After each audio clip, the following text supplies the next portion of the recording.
The warning that became a joke. The message arrived on every human communications channel simultaneously. It wasn't a request. It wasn't even a negotiation. It was an ultimatum delivered with the cold precision of a species that had ruled the stars for 3,000 years.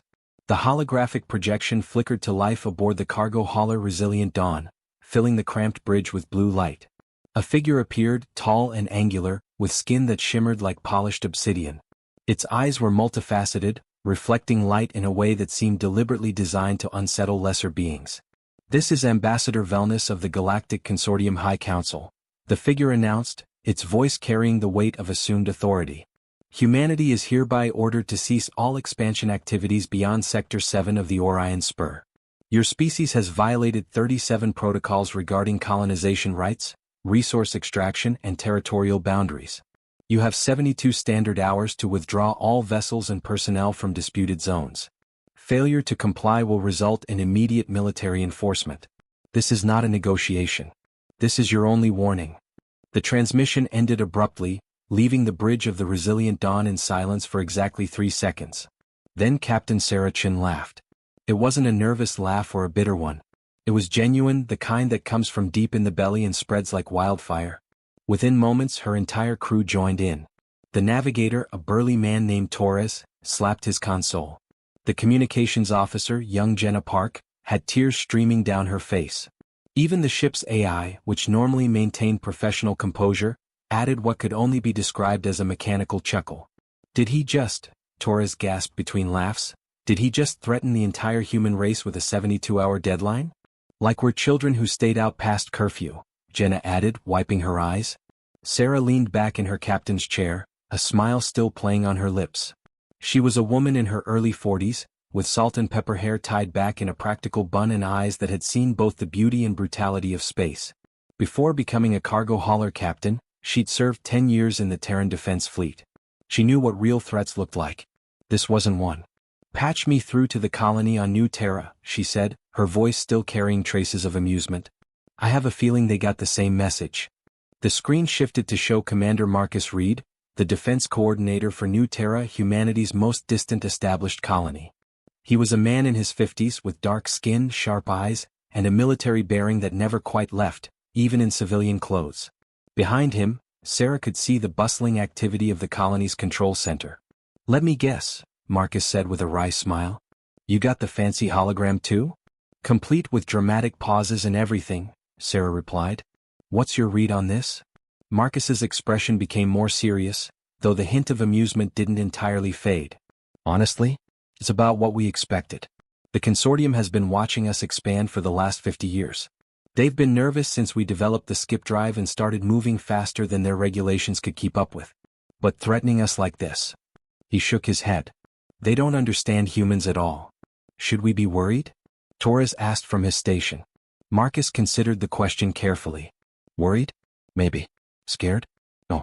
The consortium is used to species that evolved in environments where cooperation and hierarchy were survival mechanisms. They see a unified government and assume compliance. But humans?" He smiled. "We're the species that looked at every inhospitable corner of Earth and said, 'I bet I can live there.' We're the ones who split the atom before we figured out how to stop killing each other. We don't respond well to threats." Sarah nodded. She'd studied human history in her academy days. Humanity's journey to the stars had been paved with mistakes, disasters, and near extinctions. They'd poisoned their own atmosphere, fought wars over resources and ideologies, and nearly destroyed themselves a dozen times over. But they'd also learned, adapted, and survived. Every setback had made them more resilient, more creative, more determined. "So what's the plan?" Jenna asked. "The plan," Sarah said, standing up from her chair, "is the same plan we've had since we left Earth. We keep moving forward. We keep building. We keep exploring. And if the consortium wants to stop us, they're welcome to try." The Resilient Dawn continued on its course toward New Terra, its cargo hold filled with construction equipment, medical supplies, and seeds for the colony's expanding agricultural domes. Sarah watched the stars stream past the viewport, each point of light a reminder of how far humanity had come and how far they still had to go. 48 hours later, the consortium made their first move. 3 patrol ships dropped out of faster-than-light travel near the asteroid mining operation in the belt of Kepler 442. It was a small facility, Just 30 miners and a handful of automated extraction drones, pulling rare minerals from the ancient rocks floating in the debris field of a long-dead planet. The lead consortium vessel was sleek in silver, shaped like a blade designed to cut through space itself. It positioned itself between the mining station and the larger asteroids, its weapon systems powering up with an audible hum that resonated through the vacuum on all frequencies. A transmission crackled through to the mining station's control room. Attention human miners. You are in violation of Consortium Space Regulation 447B. Cease operations immediately and prepare to be escorted out of this sector. The mining station's supervisor, a weathered woman named Angela Reeves, looked at the transmission with the same expression she might give a broken coffee maker. She'd been mining asteroids for 23 years, first in the Sol system and now out here on the frontier.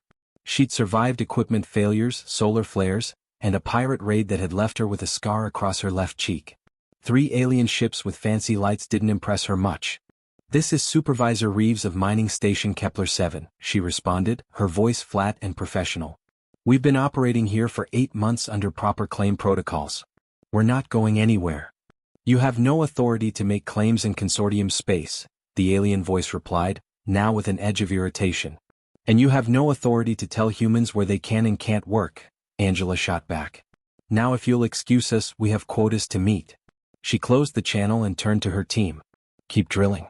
If they want to start something, that's their choice."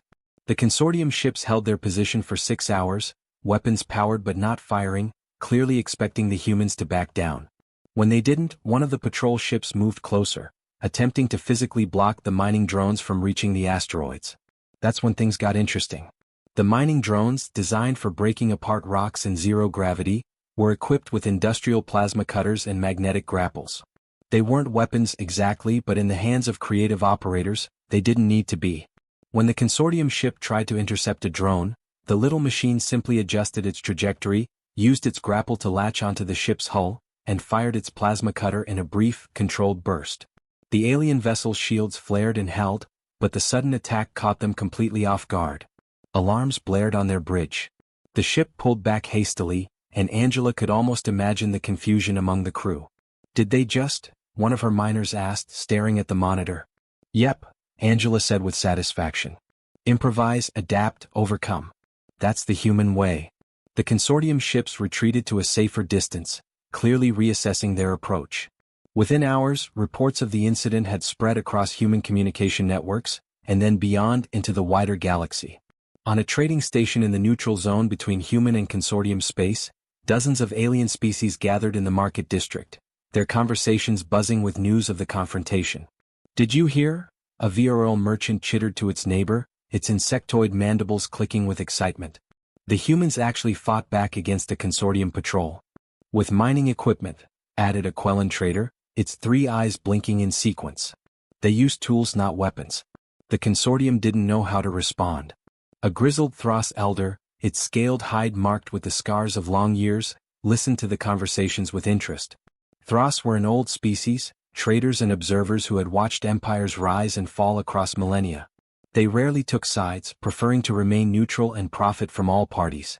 But Elder Thros had been watching humanity with growing curiosity since they'd first ventured beyond their home system. "The consortium made a mistake," Thros rumbled, its deep voice carrying authority. "They treated humans like they treat everyone else. But humans aren't like everyone else." "What do you mean?" a younger trader asked.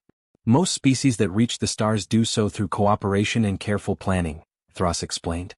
"They develop technology slowly, cautiously. They joined the galactic community and learned the rules. But humans? They reached space through competition and conflict. They built rockets while they were still fighting wars on their home planet. They don't follow the usual patterns." "So what happens now?" Thros's eyes gleamed with something that might have been anticipation. "Now we see if the consortium is wise enough to back down, or foolish enough to escalate. Either way, the galaxy is about to get much more interesting." The consortium chose escalation. 72 hours after the original warning, a fleet of 15 warships emerged from faster-than-light travel in orbit around New Terra. They were impressive vessels, each one a testament to 3,000 years of technological refinement. Their hulls gleamed with advanced alloys. Their weapon systems hummed with barely contained energy. They arranged themselves in a perfect geometric pattern above the planet, a display of overwhelming force designed to inspire submission. On the surface of New Terra, in the colony's Defense Coordination Center, Commander Marcus Reed watched the enemy fleet take position. Around him, his staff worked efficiently, pulling up tactical displays, checking defensive systems, and coordinating with the scattered human ships in the area. 15 capital ships, his tactical officer reported. Full battle configuration. They're not here to talk. No, Marcus agreed. They're here to make an example of us. Can we hold against that? A young officer asked, unable to keep the worry from her voice. Marcus turned to look at her, and his expression was calm, almost serene. Can we hold? Probably not if they're serious about glassing the planet. But that's not the right question. Then what is? The question is, are they willing to pay the price to make us leave? Marcus smiled, and there was steel in it. Because if there's one thing humans have proven throughout our history, it's that we're very, very expensive to dislodge once we've decided to stay somewhere. He opened a channel to the colony's public address system. His voice carried to every home, every workstation, every corner of New Terra. This is Commander Reed. By now you've all seen the Consortium fleet in orbit. They're here to intimidate us, to make us pack up and leave the home we've built. I want you to know something important. We're not leaving. This is our world. We claimed it, we built it, and we're keeping it. The Consortium thinks overwhelming force will make us surrender. They don't understand that humanity doesn't work that way. Every human on this planet is here because we chose to push forward into the unknown. We're explorers, builders, and survivors. And we're not backing down. He paused, letting his words sink in. So here's what we're going to do. We're going to keep living our lives. We're going to keep building our colony. And if they want to stop us, they're going to learn why threatening humans is the worst mistake they could possibly make. Stay calm, stay strong, and trust in the fact that we've survived worse than this. Commander Reed out. As the transmission ended, Marcus turned back to his tactical display. The Consortium ships were powering up their weapons systems, preparing for the blockade to begin. Sir, his communications officer called out. We're receiving messages from multiple human ships in nearby sectors. Military vessels, cargo haulers, even a few civilian transports. They're all asking the same question. Do you need backup? Marcus felt something warm spread through his chest. This was humanity at its best. Scattered across the stars, operating independently, often disagreeing about politics and policies, but when one of their own was threatened, they came together. Tell them yes, Marcus said. Tell them all yes. And tell them to be creative. We're not going to fight the Consortium on their terms. We're going to fight them on ours. In orbit, the Consortium fleet commander, a being named Kelrix, watched the human colony with growing frustration. The ultimatum had expired. The fleet was in position. The humans should be evacuating or at least cowering in fear. Instead, life on the surface continued as if nothing had changed. Construction equipment still moved across the plains. Lights still glowed in the settlements. It was as if the entire species was simply ignoring them. This is unacceptable, Kelrix hissed to his second-in-command. They're treating us like we're not even here. Perhaps they don't believe we'll actually attack, the second suggested. Then we'll have to show them we're serious. Kelrix's tentacles curled with anger. Target the power generation facility on the northern continent. Fire a warning shot. Destroy it, but avoid casualties if possible. We'll show them we mean business. The order was given. Energy weapons charged. Targeting systems locked on. But before the Consortium could fire, something unexpected happened. A human cargo ship, the same resilient Dawn that had laughed at the original warning, dropped out of faster-than-light travel directly between the Consortium fleet and New Terra. It was followed by two more cargo haulers, a mining barge and a converted passenger liner. None of them were military vessels. None of them should have been any threat to a proper warship. But they positioned themselves as human shields, their hulls between the Consortium weapons and the colony below. Captain Sarah Chin opened a broadcast channel. This is Captain Chin of the Resilient Dawn to all Consortium vessels. If you want to attack that colony, you're going to have to go through us first. And I guarantee you that's going to be a lot messier than you planned. Kelrix stared at the display in disbelief. Are they insane? Those are cargo ships. They're human cargo ships, his second-in-command said quietly. I've heard stories about humans. They don't calculate risk the way we do. On the Resilient Dawn, Sarah stood on her bridge, very aware that her ship was completely outmatched by any one of the Consortium warships. But she also knew something about psychology and tactics. The Consortium had rules, protocols, centuries of established procedures. They wouldn't fire on obviously civilian vessels without careful consideration. That consideration would buy time. And time was what humanity did best with. More ships dropping in, Torres reported. Looks like 30 human vessels of various types. They're forming a defensive perimeter around the planet. Sarah smiled. See? This is what they don't understand about us. We're not unified by government or species hierarchy. We're unified by something much simpler. When you mess with one of us, you mess with all of us. The blockade had begun, but not in the way anyone expected.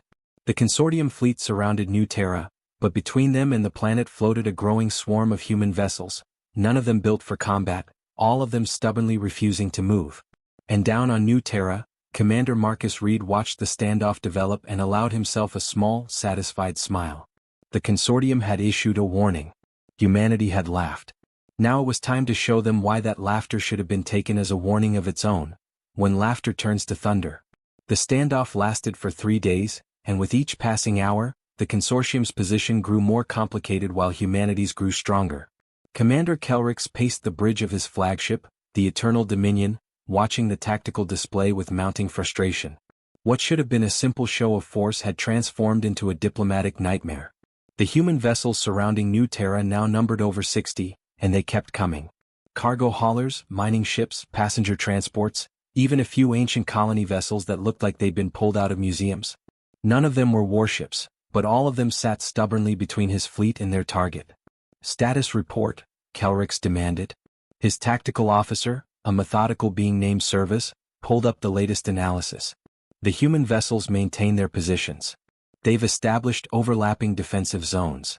If we fire on the colony, we'll have to go through them. They're civilians, Kelrix snapped. They can't seriously expect us to believe they'll fight. Sir, we've been monitoring their communications. Service hesitated. They're not acting like civilians facing a military force. They're acting like they're enjoying this. Kelrix turned to stare at his officer. Enjoying it? They're telling jokes, sir. Trading stories.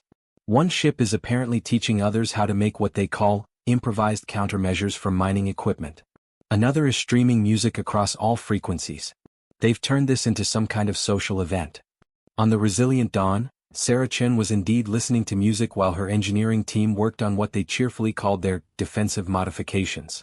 The ship's cargo bay had been converted into an impromptu workshop, where Torres and a team of volunteers were attaching additional maneuvering thrusters to their hull. Captain, Jenna called from the communication station. We're getting a transmission from the consortium flagship. Audio only. Put it through. Kelrix's voice came through, stiff with barely controlled anger.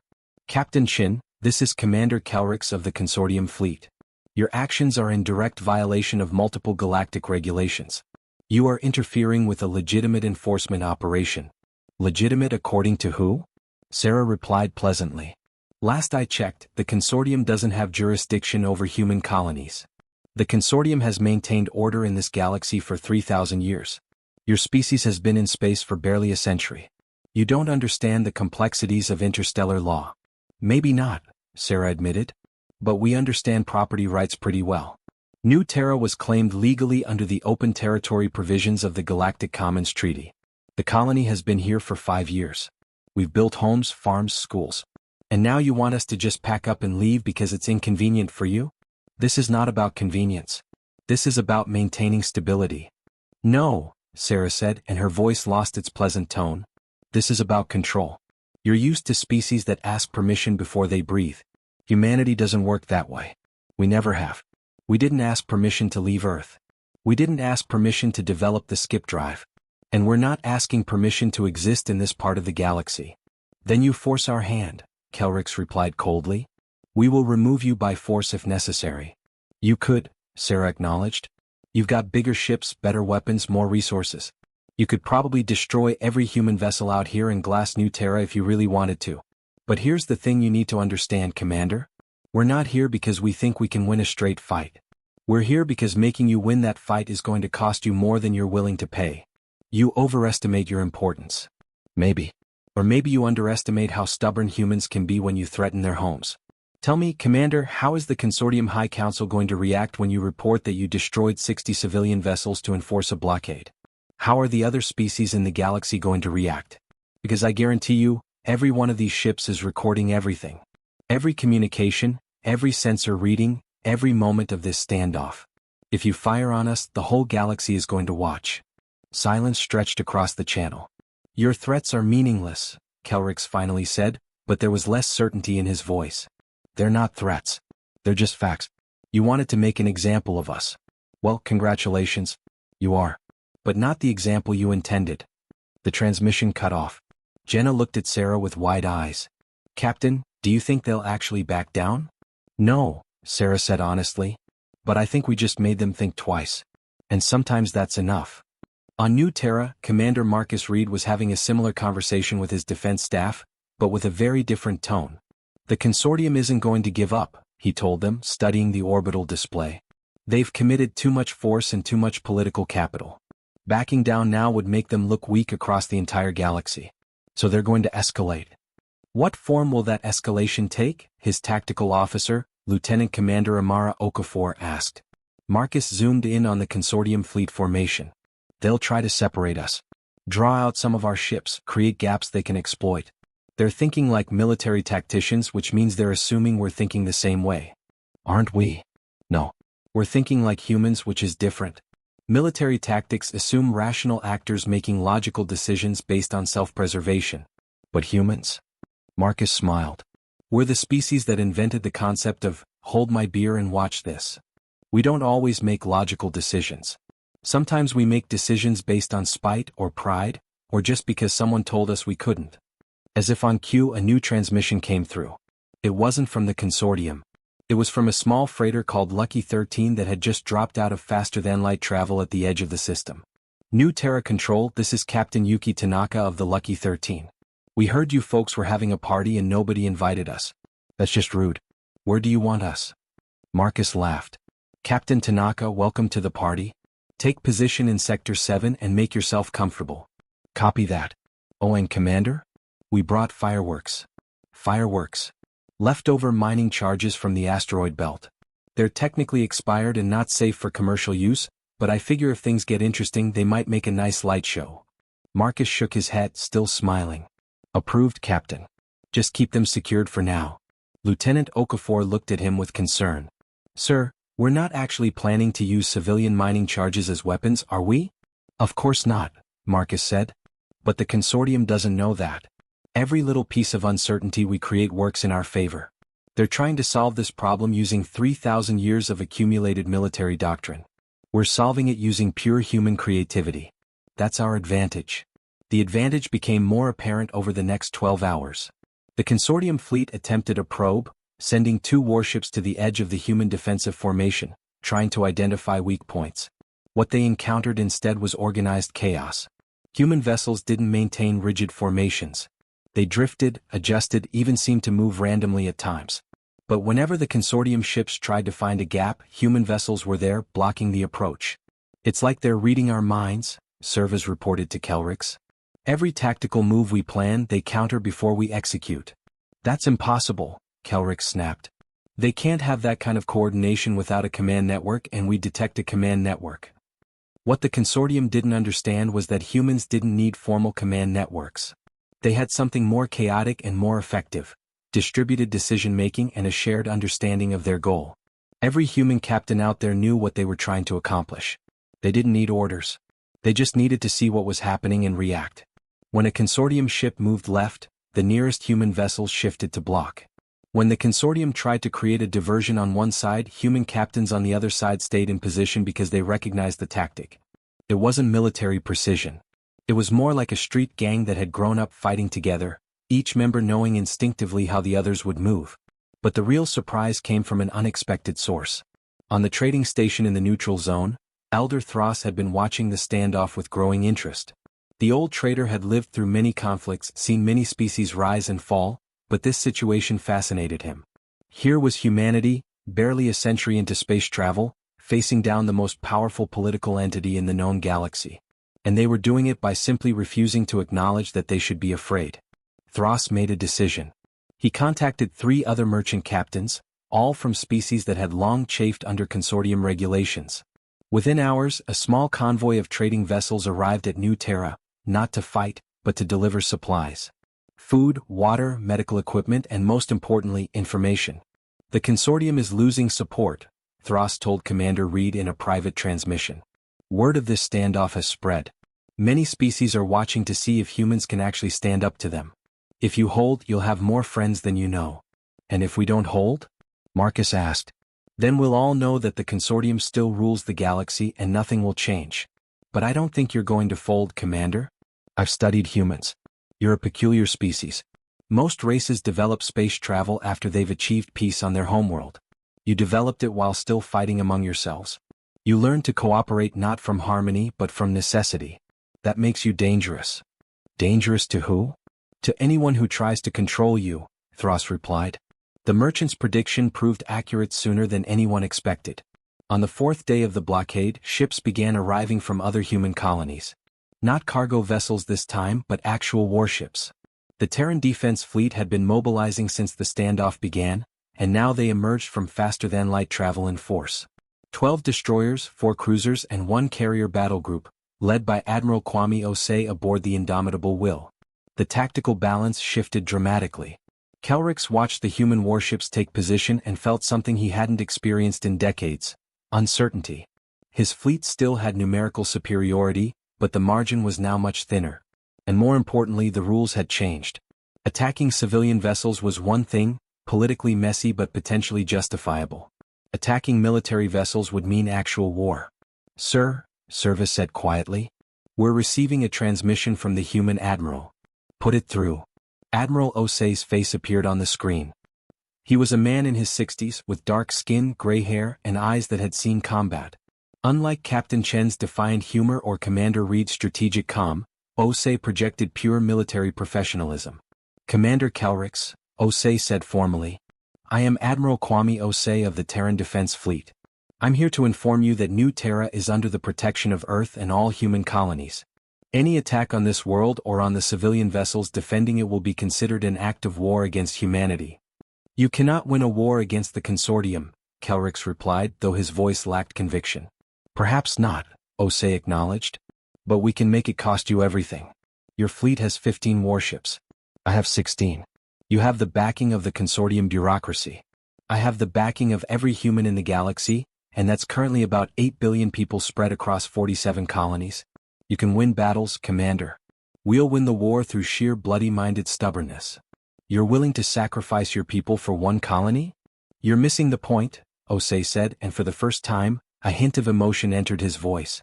It's not about this colony. It's about the principle. You threatened us. You told us where we could and couldn't go. You tried to make us small. Humanity spent 10,000 years crawling out of caves, building civilizations, tearing them down, and building them again.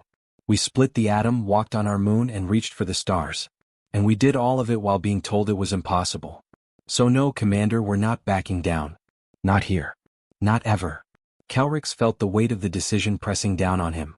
He could order the attack. His fleet would probably win the immediate engagement. But what then? A war with humanity? A species that seemed genetically incapable of giving up? The political fallout would be immense. Other species were watching. If the consortium couldn't cow humans into submission, how long before others started questioning consortium authority? Sir, Service said urgently. We're receiving a priority transmission from the High Council. Kelrix felt a chill. The Council had been monitoring the situation. They knew what was happening. And now they were going to make the decision for him. The transmission was brief and to the point. The Consortium High Council, in a rare moment of pragmatism, chose to cut their losses. The blockade was officially declared a monitoring operation, and Kelrix was ordered to maintain position but not engage unless directly attacked. It was political doublespeak for a retreat. On New Terra, the moment the Consortium fleet began to pull back, cheers erupted across the colony. People poured into the streets, laughing, crying, celebrating. They had faced down the greatest power in the galaxy and won, not through superior force, but through sheer refusal to submit. Captain Sarah Chin sat in her captain's chair aboard the resilient Dawn, watching the consortium ships maintain their distant orbit. Jenna looked at her with wonder. Captain, we did it. We actually did it. Yeah, Sarah said, but her expression was thoughtful rather than triumphant. We did. But you know what? I don't think this is over. We've just shown the galaxy something important. What's that? That the consortium can be defied. That their authority isn't absolute. Other species are going to see what happened here. Some will be inspired. Some will be scared. But everyone will remember that when humanity was told to kneel, we laughed instead. Down on New Terra, Commander Marcus Reed stood in the Defense Coordination Center, surrounded by his exhausted but elated staff. He pulled up a display showing the positions of all the human vessels that had come to their aid.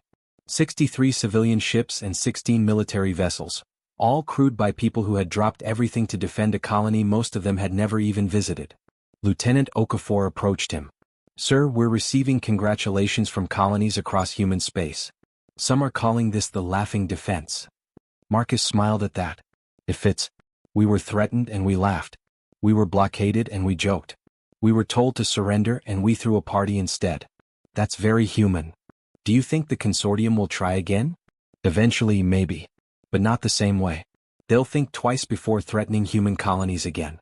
And that's the real victory here. We didn't just defend one planet. We established something more important." "What's that?" "A reputation. From now on, when species in this galaxy think about humans, they'll remember this moment. They'll remember that we don't scare easy. That threatening us might not be worth the trouble.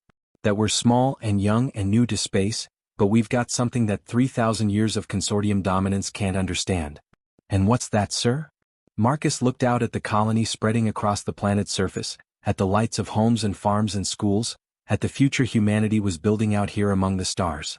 "We've got the memory of every time someone told us we couldn't do something and we did it anyway.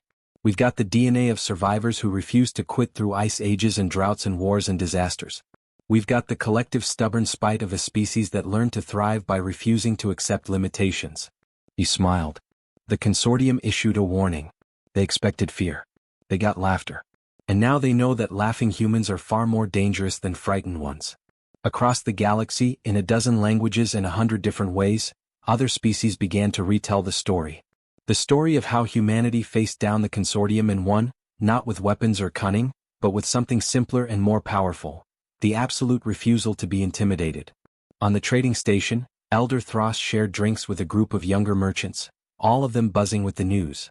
"What happens now?" one asked. Thros looked toward the section of space where New Terra lay. Now the galaxy learns a new truth. For 3,000 years, the consortium has been the apex predator. But predators get complacent. They forget that sometimes prey evolves. Humans are that evolution. They're not stronger or smarter than everyone else. But they're more stubborn than anyone expected. And stubbornness, when combined with creativity and a complete disregard for conventional wisdom, is a force the galaxy hasn't seen in a very long time. You think humans will rise to challenge the consortium? I think humans will keep doing exactly what they've always done. Pushing forward, exploring, building, surviving. And if anyone tries to stop them, they'll learn what we learned today. That when you threaten humanity, they don't cower. They don't negotiate. They laugh. And then they show you exactly why that laughter should have been your warning to back away. On the resilient dawn, as the consortium fleet finally began its full withdrawal, Sarah Chin raised a cup of coffee in a silent toast. Around her, her crew did the same with whatever beverages they had handy. No speeches, no grand declarations, just a quiet acknowledgement of what they'd done. "Captain," Taurus said, "what do you think we should do next?" Sarah looked at the star charts on her display, showing the vast unexplored regions of space still waiting for humanity to reach them. "Next?" She smiled. "Next we keep exploring. Keep building. Keep pushing forward. That's what humans do. The consortium wanted to put us in a box, tell us how far we could go and what we could do. But we've never been good at staying in boxes. So we're going to keep breaking out, keep expanding, keep being the inconvenient, stubborn, laughing species that refuses to know its place." Think they'll try to stop us again? Probably. But now they know something important. They know that threatening us doesn't work. That we don't respond to fear the way they expect. That we're the species that looks at overwhelming odds and says, "Hold my beer, watch this." And that, more than any weapon or fleet, is what makes us dangerous. The resilient dawn turned toward its next destination, just one ship among thousands carrying humanity's banner into the unknown. Behind them, New Terra continued to grow and thrive, a living monument to the simple truth that had defined humanity since the beginning. When told they couldn't, they did anyway. When threatened, they laughed. And when pushed, they pushed back. The Galactic Consortium had issued a warning, expecting compliance or at least fear. Instead, they'd awakened something they didn't fully understand. The collective defiance of a species that had spent its entire existence proving the impossible was just a challenge waiting to be overcome. The laughter had echoed across the galaxy. Now it would echo through history.